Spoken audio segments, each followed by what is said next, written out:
अभी तो बढ़ता है। अब वो पाप का घड़ा ऊपर तक भर चुका है। ये लड़ाई अब निर्णायक मोड़ पर है, तो अंत करने का इसका वक्त आ गया है। अगर मोदी जी ये सोचते हो, सबसे पहले तो मैं ये बताना चाहती हूँ आपको कि मेरा किसी पार्टी पॉलिटिक्स से कोई लेना देना नहीं है, कि मोदी जी हर विषय के ऊपर, जो आपका विषय भी नहीं होता, चाहे वो साइंस का हो चाहे वो टेक्नोलॉजी का हो, वहां भी आप इतने लंबे लंबे भाषण देते हो, बिना जानकारी के लिखवा के भाषण दे देते हो आप, और बहुत अच्छा बोलते हो। आज जब बोलने का टाइम आया है तो आपकी चुप्पी किसी साजिश की ओर इशारा कर रही है। हम जैसे जो टोटली अपॉलिटिकल पर्सन है, उनको भी साजिश की बू आ रही है। क्या वजह है कि देश में जब भी कोई इंपॉर्टेंट इशू होता है, चाहे वो लड़ाई किसानों की थी, चाहे वो लड़ाई यूपी में जो हमारे किसान भाई मरे उसकी थी, चाहे वो लड़ाई जात पात के दंगों की गुजरात से शुरू होकर जो पूरे हिंदुस्तान में आपने बहुत अच्छे सिलसिलेवार से फैला रहे हैं आप, उनकी थी,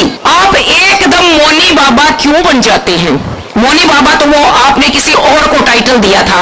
आप इतना मौन क्यों साध लेते हैं? इतना अच्छा बोलने वाले आप क्यों मौन हो जाते हैं? क्या ऐसे में मैं ये पूछना चाहती हूँ, 56 इंच का सीना, 56 इंच का सीने का जिक्र बार बार होता है, क्या उस 56 इंच के सीने में 1 इंच का दिल भी है? अगर 1 इंच का दिल होता तो उस दिल में पीड़ा होती अपनी बेटी के आंसुओं को देखकर। मुझे नहीं लगता वो इंच का सीना जो है वो खोखा हो सकता है जिसमें कोई इमोशंस नहीं, कोई हार्ट नहीं, कोई फीलिंग्स नहीं, क्योंकि जिसके भी दिल होगा, क्या उसको ये दिखाई नहीं दे रहा कि मेरी बेटियां किस तरह से रो रही हैं, बिलख रही हैं, उनकी पीड़ा कितनी है? कहते हैं ये राजनीति कर रही हैं। ओलंपिक मेडल जीतने वाली लड़कियां जिन्होंने वर्ल्ड में अपना तिरंगा फहरा रखा है, वो लड़कियां कौन सी राजनीति करेंगी? उनको तो अगर वो राजनीति में आना चाहेंगी तो बिना किसी प्रोपेगेंडा के पॉलिटिकल पार्टीज हाथों हाथ लेने को तैयार बैठी हुई है। उनको कौन सी पॉपुलैरिटी की जरूरत है, किस प्रोपेगेंडे की जरूरत है? बताइए तो सही। आपको क्यों नहीं समझ में आ रहा? एक आम आदमी को समझ में आ रहा है, जब इस लेवल पे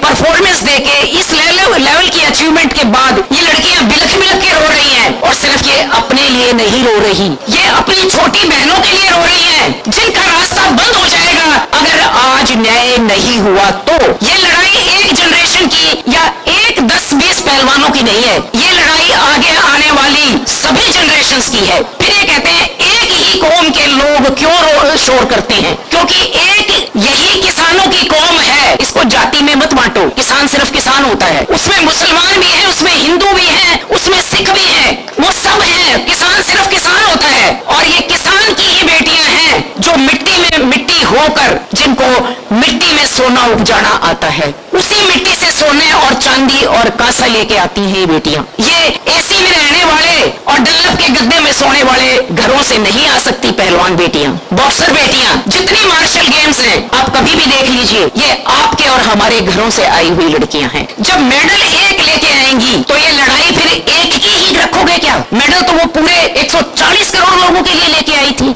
जिस दिन तिरंगा वहां फहराया गया था, जिस दिन जनगण मन वहां गाया गया था, उस दिन 140 करोड़ भारतीयों का सीना गर्व से फैला हुआ था। और शायद मैं आपको याद दिला दूं, साक्षी मलिक तो उस वक्त ओलंपिक ब्रॉन्ज लेके आई थी जिस वक्त हिंदुस्तान का एक भी मेडल नहीं आया था। अगर आप भूल गए हो तो मैं याद दिला देती हूँ आपको। उस वक्त लेके आई थी जब बिल्कुल यूं सब कुछ हमारा सूखा, इतना सूखा पड़ा हुआ था।